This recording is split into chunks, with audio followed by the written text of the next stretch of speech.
नमस्कार दोस्तों, आप सभी का बहुत-बहुत स्वागत है आज के हमारे दैनिक जागरण वाले सेशन में।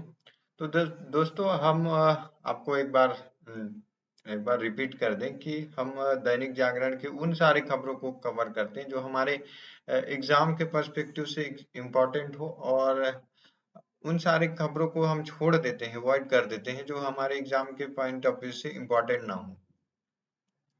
तो ये इनिशिएटिव जो है केवल हिंदी मीडियम के उन मेरे मेरे जैसे उन साथियों के लिए है जो कि जिनकी हिंदी भी कमजोर है और इंग्लिश भी कमजोर है।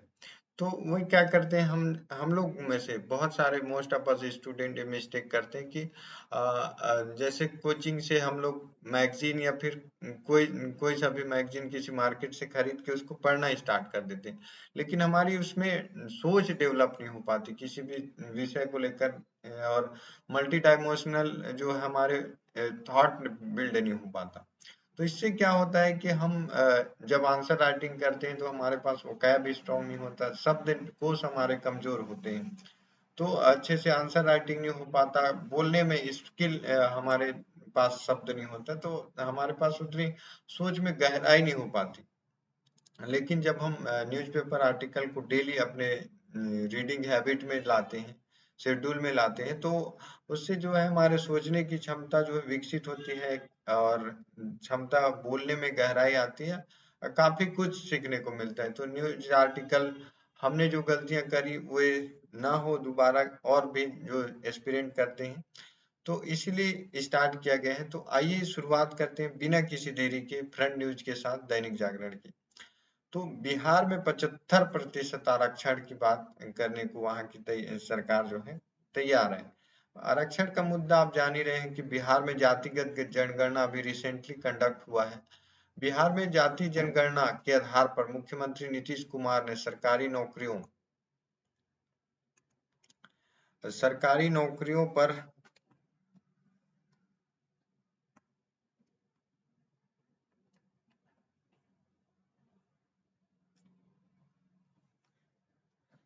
सरकारी नौकरियों में आरक्षण का दायरा बढ़ाकर 75% करने का प्रस्ताव दिया है। उन्होंने यह प्रस्ताव दिया कि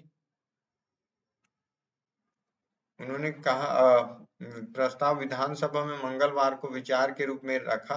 कहा कि गणना की रिपोर्ट में राज्य की गरीबी जाहिर होती है। केंद्र सरकार अलग बिहार को विशेष दर्जा दे तो गरीबी जल्द दूर हो जाएगी।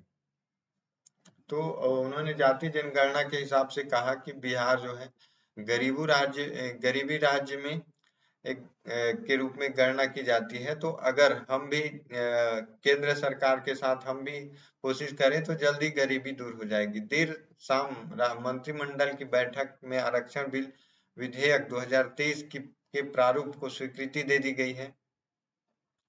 कांग्रेस में कुल 4 प्रस्ताव स्वीकृत किए गए हैं। सरकार 9 नवंबर को आरक्षण का दायरा बढ़ाने संबंधी विधेयक सदन में पेश कर सकती है।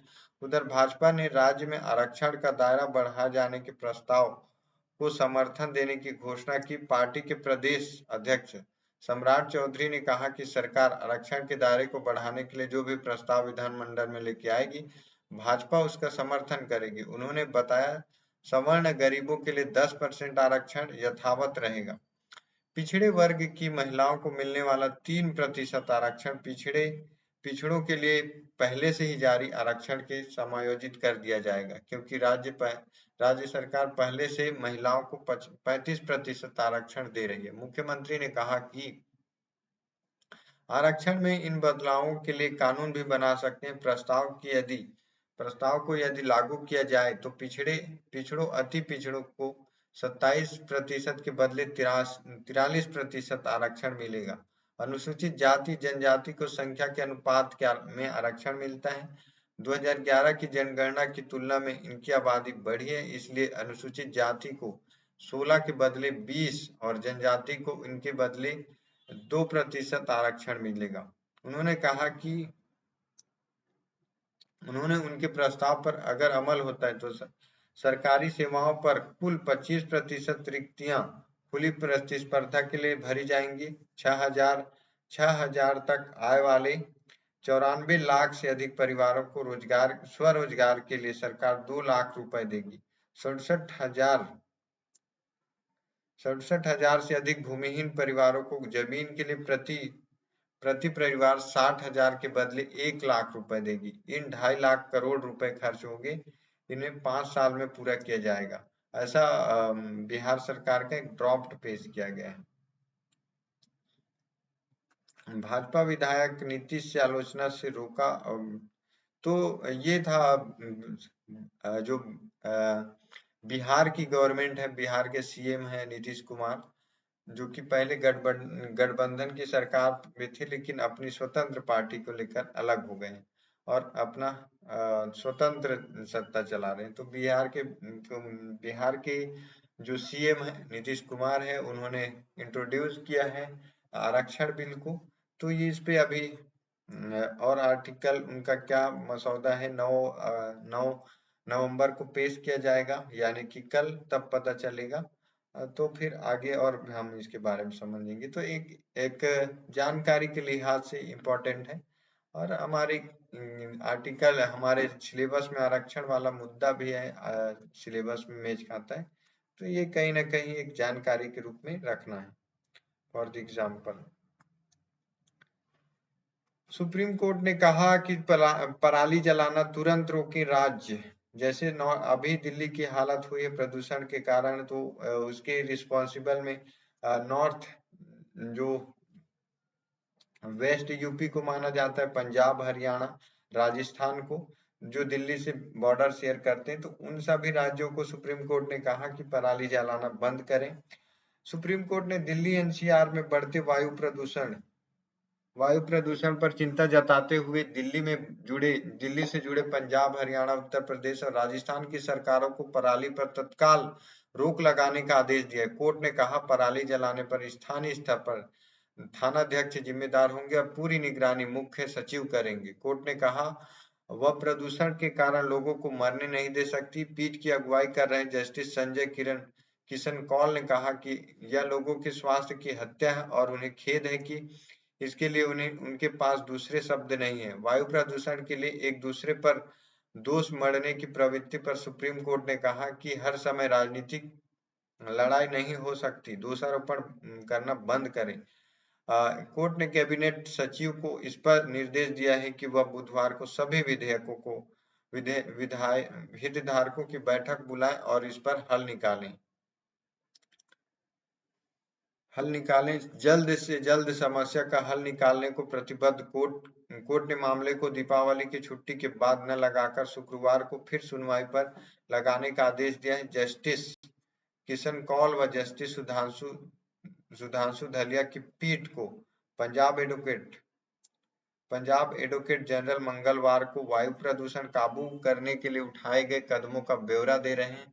वह बता रहे हैं कि पराली जलाने की घटनाओं पर इस वर्ष काफी रोक लगी है, इसमें 40% की कमी आई है। तो जस्टिस कौल ने कहा कि वह रिपोर्ट की बात नहीं कर रहे हैं, बल्कि स्वयं इसके चश्मदीद हैं। अमृतसर से आते वक्त उन्हें सड़क के दोनों ओर पराली जलते देखी है। पराली जलना शाम 7 बजे से शुरू हो जाता है। वह यह नहीं कह रहे कि पराली जलना वायु प्रदूषण का एकमात्र कारण, लेकिन बड़ा कारण है। रिपोर्ट देखें कि बच्चे वायु प्रदूषण के कारण बीमार हैं, वे नेबुलाइजर ले रहे हैं, डॉक्टर उन्हें दिल्ली से बाहर जाने की सलाह दे रहे हैं। आप दूसरे राज्यों पर दोष डाल रहे हैं। आप ऐसा नहीं कर सकते। आप इसे क्यों नहीं रोक सकते? अब तो तकनीक भी उपलब्ध है। पंजाब के वकील ने कहा कि तकनीक के उपकरण बहुत महंगे हैं। राज्य के ज्यादातर किसान गरीब हैं और वे खर्च नहीं उठा सकते हैं। अब उन्हें गिरफ्तार नहीं कर सकते। हम उन्हें गिरफ्तार नहीं कर सकते। जस्टिस कौल ने कहा कि समस्या बहुस्तरीय है, इसका हल निकालना होगा। लोगों की सेहत पर असर हो रहा है। आप क्या कर रहे हैं? पराली जलाना रोकते नहीं, धान की जगह वैकल्पिक फसल अपनाते नहीं, तकनीक का प्रयोग कर नहीं रहे। चिंता की बात यह है कि खेतों में पराली जलाने की घटनाएं रुक नहीं रही है। पीठ ने पंजाब सरकार से कहा कि पराली जलाना पूरी तरह बंद करें। आप यह कैसे करेंगे, आप पर है। चाहे ऐसा बलपूर्वक करें, चाहे प्रोत्साहन दें, चाहे जैसा भी हो, यह बंद करना होगा। हम प्रदूषण के कारण लोगों को मरने नहीं दे सकते। दिल्ली को साल दर साल इसी दौर से गुजरने के लिए मजबूर नहीं किया जा सकता। पंजाब के वकील ने कहा, तकनीकें महंगी हैं। पंजाब सरकार तकनीक के लिए 25% और दिल्ली सरकार 25% खर्च दे सकती है, लेकिन बाकी 50% अगर केंद्र उठा ले तो किसानों को मुफ्त तकनीकी मुहैया कराई जा सकती है। सुप्रीम कोर्ट ने फटकार लगाया पंजाब सरकार को कि आप कर क्या रहे हैं, पॉल्यूशन इतना बढ़ रहा है, आप खड़े खड़े पराली जलते हुए देख सकते हैं। इससे जो है राज्यों का, उन्होंने साफ तौर पर कहा है, एकमात्र प्रदूषण का एकमात्र कारण जो है पराली नहीं है, लेकिन बड़ा कारण तो है। उसके कारण जो है दिल्ली एनसीआर पूरा प्रदूषित हो रहा है, उसमें से लोग बीमार पड़ रहे हैं, खासकर बच्चों के स्वास्थ्य पर असर पड़ रहा है। तो उन्होंने कहा कि जल्द से जल्द इसको बंद किया जाए, तकनीकों का सहारा लेके किसानों को पराली जलाने से रोका जाए। तो इससे उसमें भी कहा, जो पंजाब गवर्नमेंट की ओर से वकील ने कहा कि तकनीकें महंगी हैं, इसमें हमारी तरफ से 25% और दिल्ली गवर्नमेंट की तरफ से 25% की रियायती दी जाती है। लेकिन अगर गवर्नमेंट भी, अगर सेंट्रल गवर्नमेंट भी 50% की हिस्सेदारी दे तो इसको किसान आसानी से अफोर्ड कर सकते हैं, उसको खरीद सकते हैं उस तकनीक को, क्योंकि अमूमन किसान गरीब हैं और वह तकनीक खरीदने में अक्षम है, तो खरीद नहीं पाते। तो ये है इसका मेन कारण। तो मेन इसके पीछे रीजन अगर बात करें तो सबसे पहले जो होता है न्यूनतम समर्थन मूल्य, जिसको न्यूनतम न्यूनतम समर्थन मूल्य, एमएसपी। एमएसपी मेन फैक्टर होता है धान की फसल करने के लिए। जिस जिस भी फसल की एमएसपी ज्यादा होगी तो उसकी जो है किसान लाभ प्राप्त करने के लिए उसी फसल की खेती करेगा। जैसे अगर बात करें कि 1 क्विंटल के पीछे अगर धान की फसल में 3,000 रुपए मिल रहा है, 3200 मिल रहा है, तो जरूर उसको जो है किसान खेती करेगा, मोटे तौर पर खेती करेगा, क्योंकि ज्यादा से ज्यादा लाभ कमाना, और किसान की आय भी डिपेंड करती है उसी पे। तो जो किसान होता है एमएसपी के हिसाब से खेती करता है। तो एमएसपी बहुत बड़ा फैक्टर है धान की खेती, जो पंजाब हरियाणा रीजन है। तो वे मैदानी इलाका है, वहां पे पैदावार बढ़ाने के लिए और एमएसपी ज्यादा से ज्यादा लाभ प्राप्त करने के लिए एमएसपी के हिसाब से खेती करते हैं। तो इसी यही कारण है कि वहां पे पराली अधिक से अधिक होता है। तो ये कारण है वहां पे पराली का। सेकंड, हमारे में जो न्यूज है एग्जाम के पॉइंट ऑफ व्यू से, एक जनरल एक जनरल न्यूज है। शिक्षा जो रक्षा मंत्रालय, विदा होंगे चीता चेतक मल्टी रोल हेलीकॉप्टर, ध्रुव बनेगा नया आधार स्तंभ। तो नए दौर की सैन्य चुनौतियों को देखते हुए सेना ने बीते 5-6 दशक से रणनीतिक क्षमता के प्रमुख आधार स्तंभ रहे बहुउपयोगी हेलीकॉप्टर चीता और चेतक को अब हटाने का निर्णय लिया है। तो चीता और चेतक जो है पहले हेलीकॉप्टर थे, उनको अब उनकी उम्र और उनकी कार्य क्षमता को देखते हुए कमी ह्रास हुई है। तो उसकी कार्य क्षमता में ह्रास के कारण अब उनको हटाने की बात की गई।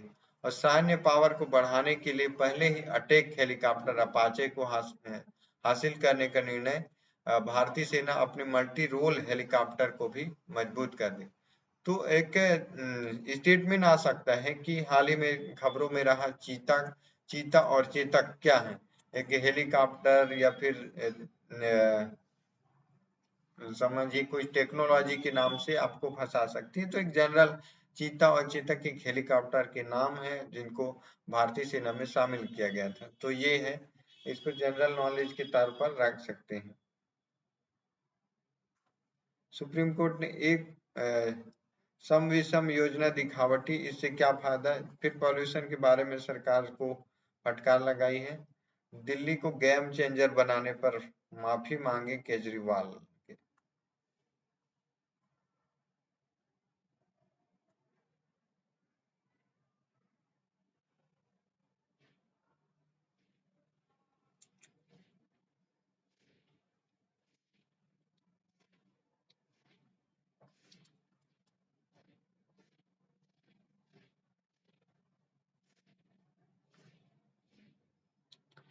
तो एक कोलेजियम प्रणाली है। कोलेजियम प्रणाली वे होती हैं जिसके थ्रू जो है एक सुप्रीम कोर्ट के जज को चुना जाता है। तो सुप्रीम कोर्ट ने कहा कि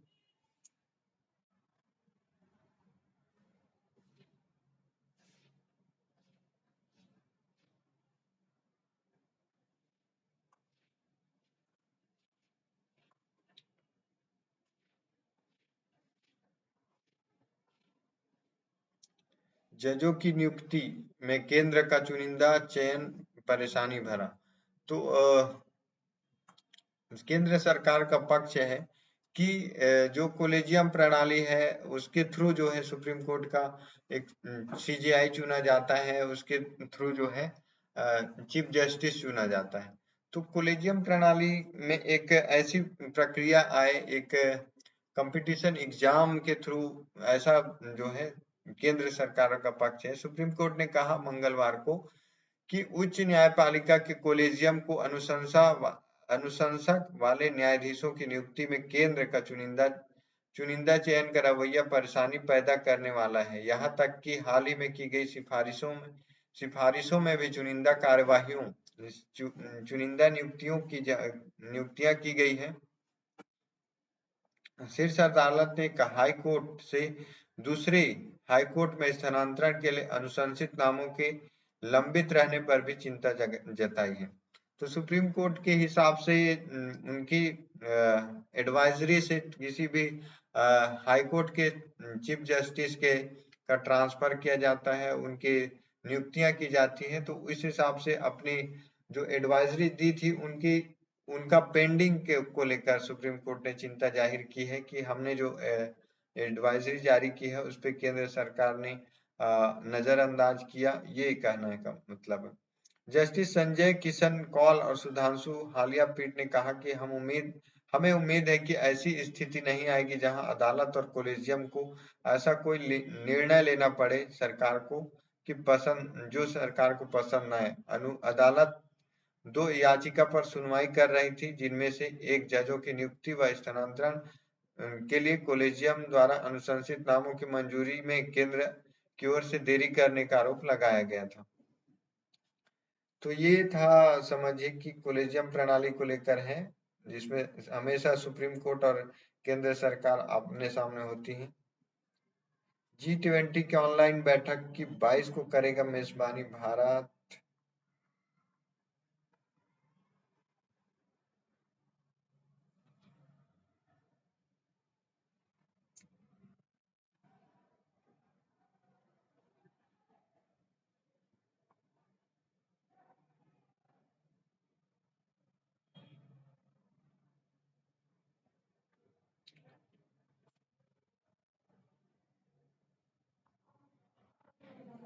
ये सारे पॉलिटिकल न्यूज हमारे एग्जाम के पॉइंट ऑफ व्यू से इम्पोर्टेंट नहीं है, इसलिए हम इसको स्किप कर रहे हैं। दोस्तों, अननेसेसरी न्यूज को पढ़कर हमें क्या मतलब।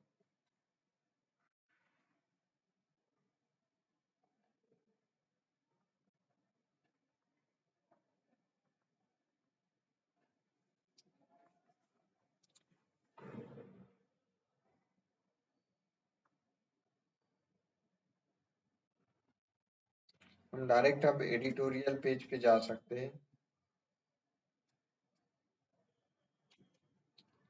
राष्ट्रीय महत्व के मुद्दों को अनदेखी क्या क्या ऐसे नेशनल इश्यूज हैं जिसको अभी केंद्र सरकार के द्वारा, समझिए कि अनदेखी किया जा रहा है।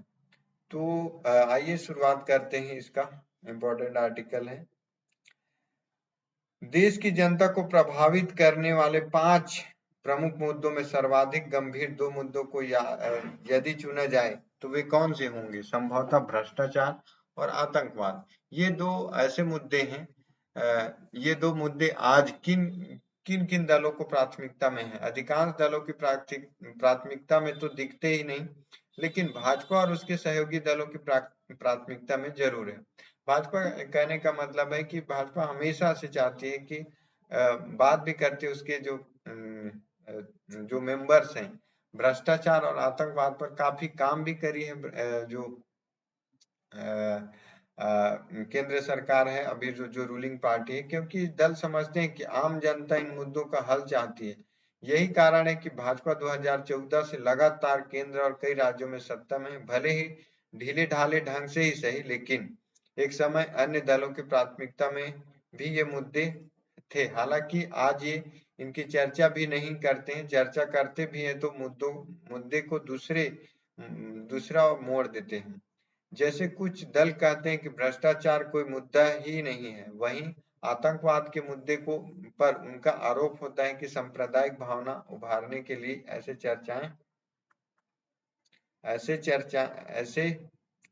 आतंकवाद के मुद्दे पर उनका आरोप होता है कि सांप्रदायिक भावना उभारने के लिए ऐसे चर्चाएं भाजपा ही करती रहती है, जबकि वास्तविकता यही है कि आतंकवाद, विशेषकर इस्लामिक आतंकवाद, आज विश्वव्यापी समस्या है। यहाँ तक कि चीन भी इस चुनौती से जूझ रहा है। क्या चीन सरकार भी कोई सांप्रदायिक भावना उभारने के लिए जिहादियों का दमन कर रही है, या अपनी एकता अखंडता को बनाए रखने के लिए? भ्रष्टाचार भारत में बहुत गंभीर मुद्दा है। जयप्रकाश नारायण और डॉक्टर राम मनोहर लोहिया जैसे दिग्गज भ्रष्टाचार के ये मुद्दे पर ही अपनी राजनीतिक लड़ाई लड़े, और उनकी अपील जनता में स्वीकार्य भी रही। डॉक्टर लोहिया के प्रयासों से 1967 में 7 राज्यों में कांग्रेस चुनाव हार गई। कांग्रेस की सरकार तब भ्रष्टाचार के आरोप का सामना कर रही थी। पिछली सदी के 8वें दशक में जेपी आंदोलन के दौरान भ्रष्टाचार, महंगाई, बेरोजगारी और कुशिक्षा जैसे मुद्दे केंद्र में थे। तो दोस्तों, भ्रष्टाचार और आतंकवाद ऐसे मुद्दे हैं जो कि देश की आंतरिक सुरक्षा के लिए बहुत बड़ा खतरा है। जैसे अगर भ्रष्टाचार हो रहा है तो भ्रष्टाचार किसी भी कड़ी में आप समझ ली, फॉर द एग्जाम्पल किसी छोटे से जॉब की बात करें, अगर वो एक कर्मचारी के रूप में सेलेक्ट होता है तो वो अगर घूसखोरी करके, भ्रष्टाचार करके अगर वो सिस्टम में इंटर होता है तो स्वाभाविक सी बात है कि वो सिस्टम में आने के बाद खुद भी भ्रष्ट होने की उसमें आचरण होगी, और वैसे आचरण होगी तो वो और भी प्रमोट करेगा, बढ़ावा देगा। तो एक छोटी सी भ्रष्टाचार पूरे सिस्टम में फैल जाता है। तो ये बहुत बड़ी बीमारी की तरह है जो कि छोटे से रूप में शुरू होकर बहुत विशाल रूप धारण कर लेते हैं। वैसे ही आतंकवाद है। आतंकवाद न केवल स्थानीय रूप से बल्कि सारे डायमेंशनल, आर्थिक, राजनीतिक, सामाजिक रूप से पूरे क्षति पहुंचाती। तो आतंकवाद भी भ्रष्टाचार जैसे मुद्दों के समान ही खतरा है।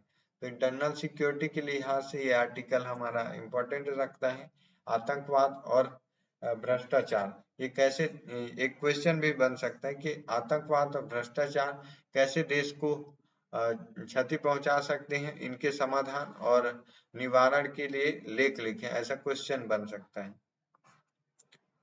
तो ये था इम्पोर्टेंट दोहरे मानदंडों के शर्मनाक मिसाल।